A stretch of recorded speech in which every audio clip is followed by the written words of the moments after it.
Dr. Watson, would you kindly close the door behind you so that we can limit the price of your carelessness to merely hours of work rather than days?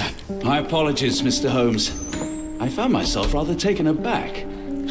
I saw tidier houses in war-torn Afghanistan. Are those my surgical needles? I ran out of tacks and the matter required immediate attention. Was that my supper? Plainly not, for I was the one who ate it. I set it aside for this evening. And for that I am grateful. Is that my bed? Watson, since you've proven yourself a master of observation, might I ask you to apply your skills to a more pertinent question? Namely, the whereabouts of today's newspapers. They are the key to everything. The newsboy is usually reliable. Medically speaking, I often find that the key to everything is good sleep. In a bed. Your papers are here, on the table. Let us see what the postman brought today.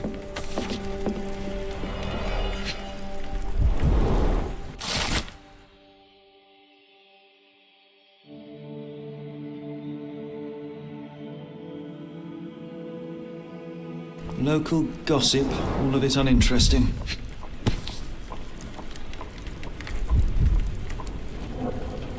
Your order from Barnes' bookshop has arrived, Doctor. Barnes insists on delivering the books to our door, even though we could easily walk to his shop. That's good service. Another letter from Werner. I never reply, but they keep coming.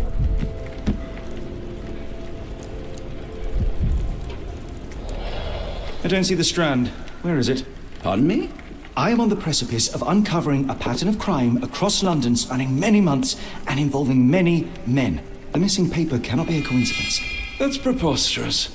My dear fellow, life is infinitely stranger than anything which the mind of man can invent. Well, life used your newspaper to wipe its posterior, so after that unpleasant discovery this morning, I disposed of it. But in lieu of the Strand, perhaps I can deliver you something equally tantalizing. I have just returned from a patient of mine, Captain Stemwick, who... No, that will not do. Grab your coat, Dr. Watson. Let us hope nobody has collected the dustbin.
You were mistaken, Dr. Watson.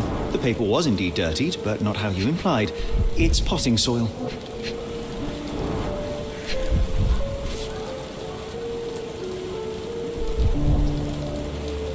A cactus spine. If it gets in your skin, it's awfully tricky to remove, and when laced with poison, the perfect assassination tool. See, Watson? The conspiracy is real. Someone tried to poison me. Poison? You? That's madness. Do you even have enemies that would want Get the to kill Strand. you? Get your copy of the perhaps Strand here. From Cordona. Sorry, Mr. Holmes. I just sold my last paper. Blast. Then why are you still here? Boss pays by the hour. No sense in returning early.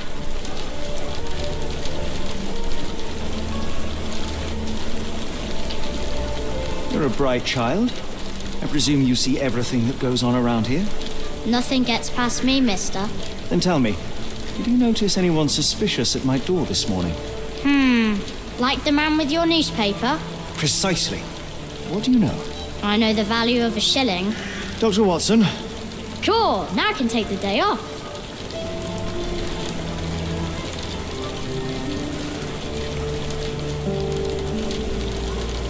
can you describe the man you saw? He was carrying a lot of books. Up to his chin they were. Never heard of a well-read assassin. Looks can deceive, hence the appeal of disguises. Did you see what he was up to? Nah, not really. I saw him approaching your house, but I had a customer. Then there was a loud bang. I ducked down. Not because I was scared, because I wasn't. I had to protect the merchandise, and all I could see was him kneeling at your door. Which way did he go? Not sure. I was distracted by customers. Sorry. All right. You earned your shilling. That'll be all. Thanks, Mr. Holmes. Maybe I could be your eyes and ears, if you have more shillings. I'll stand watch, just in case the strange man comes back.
Come now, Mr. Holmes. Murder?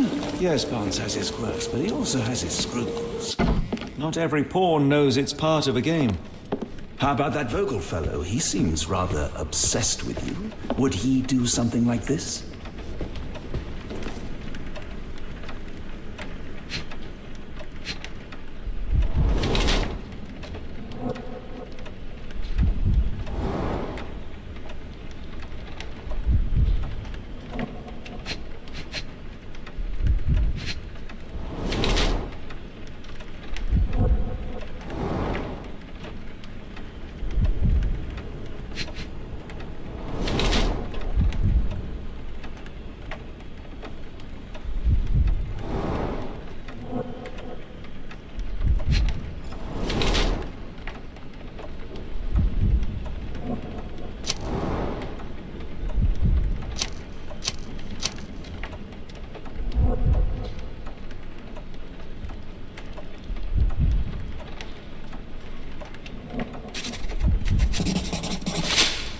Mr. Barnes, a word.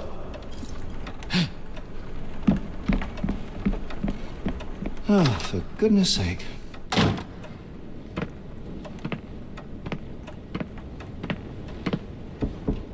Who goes there? Sherlock Holmes. Now will you please? Mr. Holmes. Golly, I did not see you come in. Would you care to answer some questions for me? Well, I wish I could, but I am deep in the weeds with work. How about we reschedule in a month or two? Come now, Mr. Barnes. It will only take a moment. Really deep in the weeds with important things. Well, help yourself to any book. Just take it and pay later.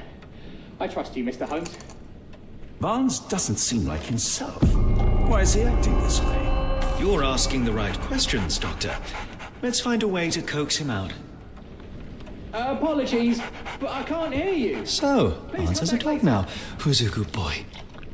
Barnes has always been a little odd, but this is uncharacteristic even for him.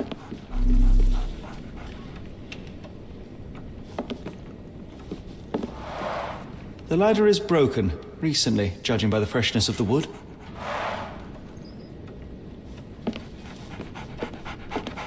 We're looking for a cactus needle in a haystack. A spine in a book stack? No, come on, Watson, think.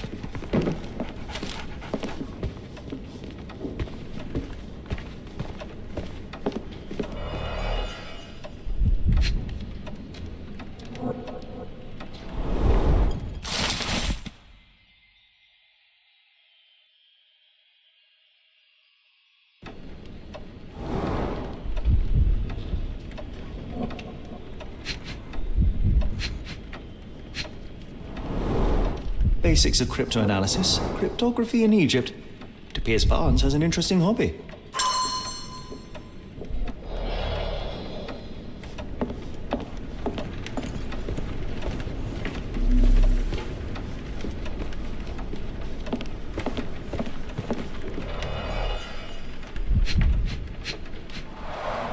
The finest view London has to offer. In the language of Mycroft's secret agents, it's a sign. Dried flowers are replaced when the job is done. I wonder who the recipient is. An improvised stand, but it does make the flowers more visible.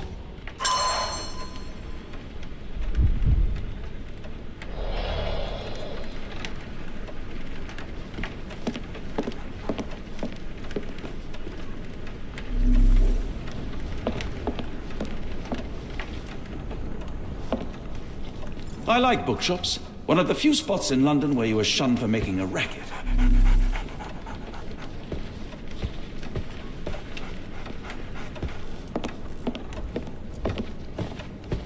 I could hardly imagine anything more macabre.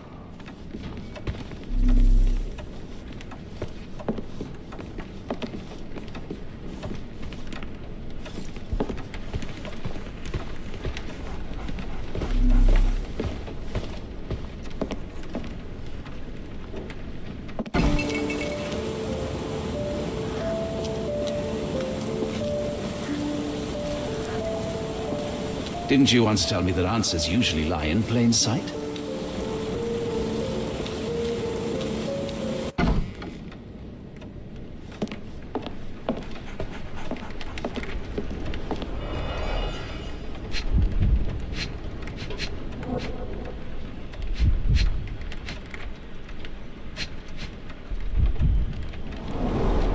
An improvised stand, but it does make the flowers more visible.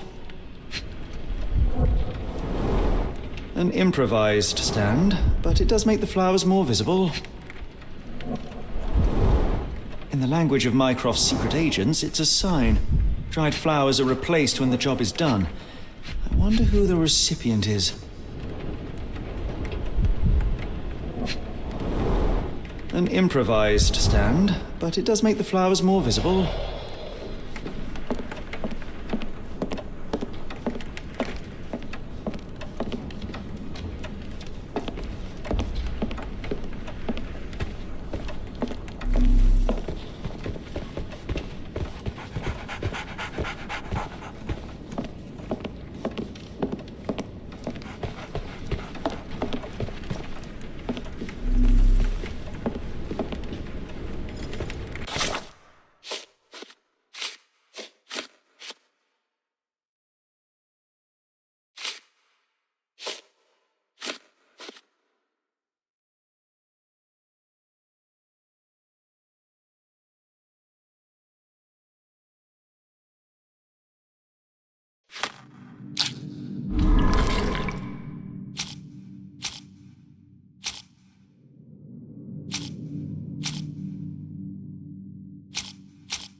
Didn't you once tell me that answers usually lie in plain sight?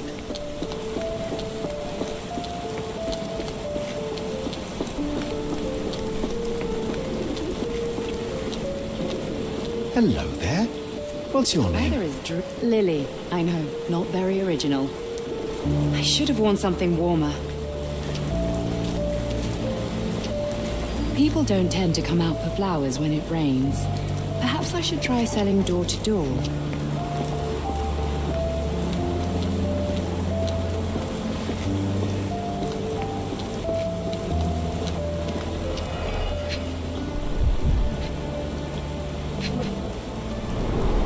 Encouraging people to stop and smell the roses? Our national emblem.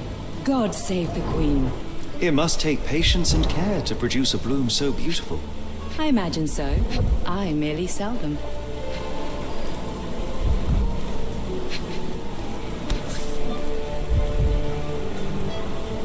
The pot is damaged. The blow was severe, but softened by something. Familiar spine. Is this what I found in my dustbin?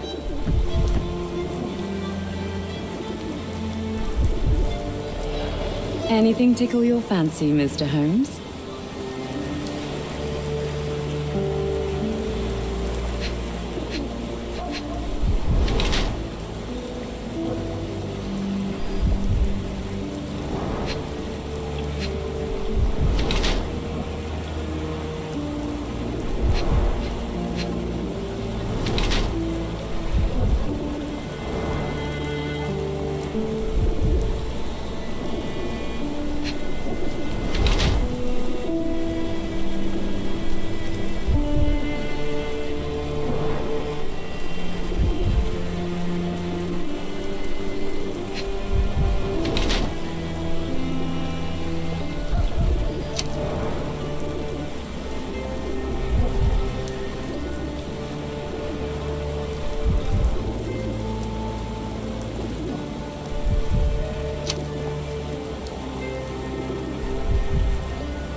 My condolences, Mrs. Fleming. Mr. Holmes? Your husband's death. You're clearly still in mourning. Oh, no. I loved him more than anything, of course, but that was some time ago now. Life goes on. A lesson we all learn, one way or another.